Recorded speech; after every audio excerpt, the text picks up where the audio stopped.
দক্ষিণ ইউরোপের 4 দেশ ইতালি, স্পেন, গ্রিস ও পর্তুগালের উপর দিয়ে ব্যাপক তাপপ্রবাহ বয়ে যাচ্ছে। গত কয়েকদিন ধরে এই 3 দেশের অধিকাংশ এলাকায় দিনের বেলায় তাপমাত্রা থাকছে 40 ডিগ্রি সেলসিয়াসের ঘরে। এই তীব্র গরমে ভোগান্তি বেড়েছে প্রবাসী কর্মীদের। ইউরোপীয় আবহাওয়া ও জলবায়ু বিশেষজ্ঞরা বলছেন, এই তাপপ্রবাহের প্রধান কারণ জলবায়ু পরিবর্তন। খর রৌদ্র এবং প্রচণ্ড গরমে এই 4 দেশের বাসিন্দা এবং পর্যটকরা স্বাভাবিকভাবেই ভোগান্তির মধ্যে পড়েছেন। খুব জরুরি প্রয়োজন ছাড়া তাদেরকে বাড়ির বাইরে বের না হওয়ার পরামর্শ দিচ্ছে কর্তৃপক্ষ। তাপপ্রবাহের সবচেয়ে খারাপ অবস্থা পর্তুগালের।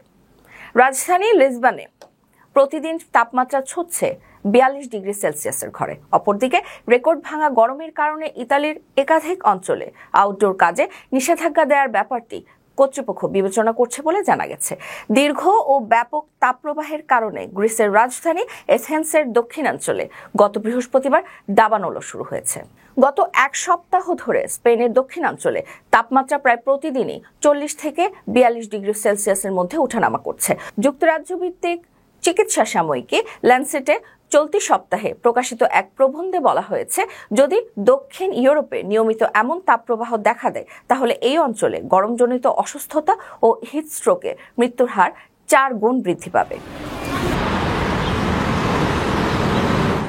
রেমিটেন্স যোদ্ধাদের ঢাকায় বিশেষ ছাড়ে রেডি ফ্ল্যাট দিচ্ছে শতভাগ বিশ্বস্ত ও নির্ভরযোগ্য প্রতিষ্ঠান প্রবাসীর সিটি।